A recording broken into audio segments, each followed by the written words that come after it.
No, we're not literal scholars, so I don't expect you to know who this is, nor do I. Ian McEwan, have you ever heard of his works? The name sounds familiar. Really? Okay, he's McEwan? He's written the books Atonement, Amsterdam, and On Chesil Beach. That's what he's most known for. He's an author. Yeah, I've probably just heard his name because he's a successful author. He's also, I think that's, maybe I saw him on the Today Show. Yeah. He was suggested on Amazon. He also did a book called Enduring Love. Okay, now his son, who's in high school, or who was in high school, went to class one day, and his teacher says, okay, your homework assignment is to give me a report on the book Enduring Love. And he's like, I got this in the bag, man. My dad wrote the book. My dad wrote the book, man. So he goes home, and he's like, Dad, they assigned me your book in class today. He's like, all right, cool. So he decides to help his son out on the book report. She's like, what's the point of reading the book? This is not something that an author would normally say, right? But it's his son. He's like, Wait, so the author does the book report is what? No, he helped him out. He said that he told a British newspaper recently, okay, he says, I confess, I did give him a tutorial and told him what he should consider when writing the book report. So that sounds like he got him about 90% of the way there. Like, he just added some words in there to make it his own and then called it a day, right? He turns in the book report. What do you think the grade was? Well, I mean, you've made it sound like it's terrible, so I'm a D or something. It was a C+. Oh, okay. But his dad, the guy that wrote the book, did the report on the book. Yeah. And do you think the teacher was being unfair? Well, I had a real bitchy teacher. Her name was Miss Yonker. She was young. She had something to prove. She was probably 23 or 24 years old, probably 24. And she came in to teach, 12th grade English. And my wife had her. And, this was junior English. My wife was a grade ahead of me. So she had her for 12th grade English. I had her for my junior English. And anyways, and Miss Yonker, she knew we were dating. And she accused me of plagiarizing a book report. She said that my girlfriend then, wife now, wrote the report. I'm like, how would you know if Charlene wrote this report? She goes, well, writing styles. She goes, I have her report right here, and then I have this report, and it's very similar. Charlene was a year before you? She was a year ahead of me, yeah. So I'm like, well, you know what? We're dating. We tend to work on things together. Perfect excuse, right? I got an F on it. I had to redo it. I had to come in on Saturday school, and I called her a bitch ever since. And you know what? I didn't learn my lesson. Because in college, my wife did my media law paper. I remember. Yeah, she wrote a full paper for you. And this professor never gave out A's, and he gave me an A. And he said, wow. He says, you're the only one that got an A this semester. Congratulations. And all my roommates, because I had two of them in the class, looking at me like, yeah, good job. If you would have been there, you probably would have called me out. I would have thrown you under that bus. But while you know what? Val Lindbergh was a nice guy, and he believed in me. He thought I was I had good character. So, but he was a horrible judge of character. Now he's passed, and he's probably hearing this story and thinking, oh, wow, was I wrong about that little prick? We're big in the northern reaches of the clouds. You know, it's so funny. I feel some teachers, and I've told you about Mr. Riapel, and I don't need to go into that. That was junior high, but he had it out for me. They have it out for certain students. Yes, and I wasn't a troublemaker. I wasn't a bad guy. I don't know what it was, but she had it out for me. And then come to find out, guess what?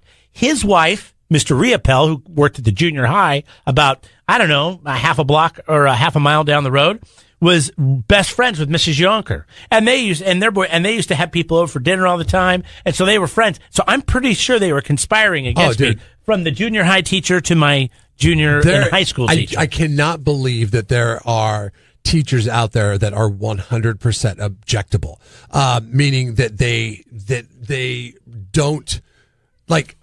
I hope my daughter is a really good student. In fact, I'm going to press upon her to be the best student that she absolutely can, because I have faith in her, and I don't have faith in my son. Why don't you have faith in your son? He's not even two yet. He's going to need, and he doesn't say a word. He hasn't said a word. He'll be the scholar you want. He needs to have the she needs to be the fullback, okay? She needs to go in there, blow out that line so he can Blaze go. the trail? Yes, she needs to be the trailblazer in this one. He'll always be, you're Poppy Kingman's and little brother. I want it to be easy. Yeah. I want it to be easy for him. Oh, okay? so if she goes through school and she's a little pain in the ass, then he's going to get it. And that's what I'm going to say to her the first time she messes up. I'm going to be like, hey, you know your brother? You know how your brother is, right? You're going to make it 10 times harder for you. What does that mean? He's slow? You love You're just telling your brother he's you love slow. He's still yet to say a word. I'm going to say, you love your brother, right? He's probably going to be brilliant. He's smart. He understands things like red chair. I go, do you want to go sit in the red chair? He goes and walks over and sits in the red chair. Does he still do the grunting? Yes. He points at things. He just points and grunts. I love that. I think it's hilarious. He started calling Milk Mama. I don't know where that comes from. They'll figure it out, right? He'll figure it out. That's what we've been saying now for 10 months. Hey, look at us. We're fine. We're making it in society. I know I was no genius. Yeah, but weren't you by afraid, any stretch? Weren't you afraid for your brother who was behind you if you caused a bad? Never thought about it. I just don't think you think about that as a kid. I never, because we were 4 years apart. Yeah, well, so were they. Yeah. So yeah. See, I mean that's the thing, though. I mean, it's like I have a friend who came from his brother was a troublemaker. He's the middle brother, not a troublemaker, but then his younger brother's a troublemaker.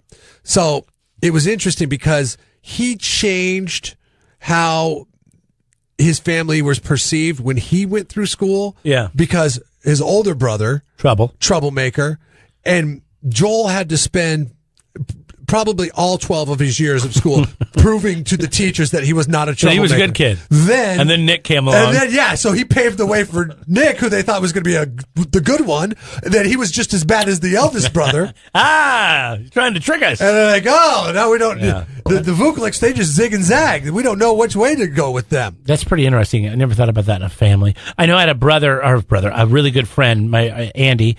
You know him as well. He had two older brothers, and so they were great students and great athletes. So he was a lot of pressure. Yeah, I mean, especially to be an athlete in high school. Like a coach's son, the whole thing. I mean, he had a lot of pressure on him. Yeah, and he turned out great. He became a teacher. So the question 543-3693. That's the 805 beer text line.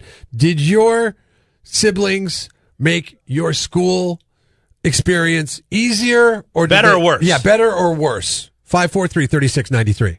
Do you have siblings? I do have siblings. Older or younger? I have one. They're both younger, actually. Okay. Do you think you made life easier for them in high school or more difficult for them in high school? Easier. You do? You think you were like a cool kid? You paved the way for them? You didn't like become an embarrassment? No. Okay. I remember there was this. You sound offended that he even asked you that, Lana. Pardon me? Yeah, a little defensive. Yeah, settle down. I'm not defensive. You're yelling. I don't know. Are you yelling? I'm very excited. Okay. All right. There were people that were beneficiaries of their siblings, and then there were people that were casualties of their siblings. Two examples. Josh Keanu, one of my best friends growing up. Were you like the only child? I was one single parent. I was one of the only child. Yeah. I mean, like there wasn't few, right? There was not many, and so all your friends had brothers and sisters, and you didn't have to deal with any of this drama. Well, I didn't either. It was good and bad because my best friend Josh, going into high school, he had like the coolest older brother. Therefore, the way was paved for him for high school greatness. I mean, he was considered athletic before even getting into school because his older brother was athletic. He came from a lineage in which allowed him to get accepted onto the sports teams, even though he might not have been as good as advertised. Let's just put it that way, okay? Because his brother excelled in the athletic department. Then there were the Hakes, Dustin and Chrissy. Dustin was my age, and Dustin, let's just say, he did not have the benefit of a trailblazer. And he kind of was, I hate to say this because, he was a nice guy, but he was kind of dorky. You know, Well, you didn't have a trailblazer. I didn't have a trailblazer. I know. If you're the oldest, you blazed the trail. And 2 years younger than him was his sister. And when his sister came to school, I remember people, because his sister was a looker. His sister, you know, we're all juniors at this point. And we're like, hey, Hank, what's the deal? Is that your sister? Yes. Hey, guess what? We want to talk to you now. What's her name? Everybody wanted to be Dustin's best friend. We're asking you if your siblings made it easier or harder for you when you were in school. Thanks for hanging on. Go ahead. When I was going through Aurora Grande High School, it was the geography teacher. He knew my brother from 3 years before, and he had left a bad taste in his mouth, you know, over the couple years that he was in the school. So when I came, he's like, oh, no, another one of those. And that's the way he treated me the whole time. That really stinks because, you know, especially with girls, too. I always thought girls got a pass. Like, if you had an older brother who was just a pain in the ass, and then the sister comes through, they're like, oh, well, she's got to be better than, you know, brother. But the fact that this guy held it against her years later, that's what I mean. These teachers, they get on this power trip. Not all of you. We love you, by the way. I understand. My best friends are teachers, all that kind of stuff. But I had a couple of teachers, you know, in the 12 years that I spent. It's sibling profiling. 13 is what it is. technically in school, and there was a few that were hard asses. Yeah, but it's sibling profiling. Is sibling profiling fair? Is it a fair practice for a teacher? But the answer would be no, right? But don't tell me that if you put yourself into the teacher's shoes that you would not, you know, use the practice of sibling profiling. I would. Julia writes in, she says that her brother made it worse for her. Being a girl with a stepbrother on the football team who everyone referred to as big and mean was not fun. It also meant that there were always between 3 to 8 dudes at her house every day between the end of school and practices, which meant no privacy, peace, and quiet, or food in the house. Yeah, I remember going over to my buddy Jay's house after, because we'd have to wait between school and basketball practice. We had a 2-hour wait when the girls were practicing. So the girls practiced right after school. Then we would practice 2 hours later after school. So we'd have to have something to do. So we'd go over to our buddy Jay's house. Man, his poor sister, because she was like 3 years younger than us. We'd all go over to Jay's house and we'd do nothing but just flip her. I mean, we were horrible to her. I mean, What did she end up looking like? She ended up being really pretty. And actually. And then she was like, F you guys. Yeah, exactly. She ended up being by the time you're a senior, then you start to realize all these girls maybe that were we younger. shouldn't have been so mean to right, Melissa. like, yeah. oh my God, wow, what happened to you over the summer? I remember Mae Bakari. Allison Walker. Sorry, got my girls wrong. Allison Walker was this quiet little girl that nobody was really. Anybody could have went in there and just been a friend to her. She's a tiny little thing. And then she came back senior year, and we just went, yeah. Oh, she had grown. She was taller. She was fuller. She was like, whoa, what is going on? And I should Facebook. Does that sound creepy? I'm going to Facebook stalk her today. Every time we start talking about high school people, I'm on the Facebook stalker trail. I want to see what these people look like. I'm so glad we now. live in California, because if we did this show in Seattle, there's no way I could have any of these conversations. It would be any of these conversations. It would be. I couldn't say anything about my life without being just, We'd probably be arrested on a monthly basis. We got somebody hanging on here. What happened to you? I wasn't profiled about siblings. I was profiled about my aunts and uncles. Oh, my God. It went that let far it go. back? Let it go, man. No, my aunts and uncles were a lot worse than I was. So wait a second. Your teachers must have been old balls. I mean, super old. Grew up in a small town. I'll take that as a yes. It happens. I know that my dad, like some of the people that he went to school with, were my teachers. That makes sense? Yeah. So some of the people that he graduated high school with in the early 60s ended up becoming teachers. And by the time I got to high school, they were teachers at that high school. Was he friends with them? In high school, yes. Not since. They didn't talk to each other. And But at least he was friends with them in high school. Aunts and uncles. Oh. Yeah. Wow. Yeah. So small towns are crazy. And then you end up, not knowing it, but marrying your third cousin. I had to ask my family, am I related to this person?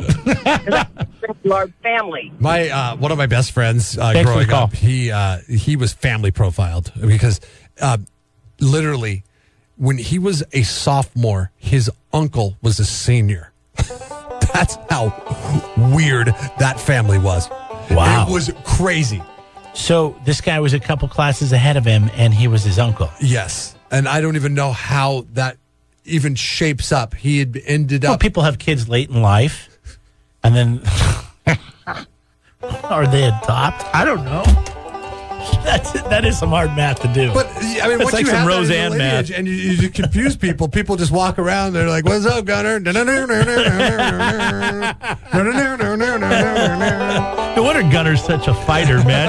You mouth off to this guy, he'd pop you in the face. Now I know why. He took a lot of S. Yes. 93.3 KZOZ.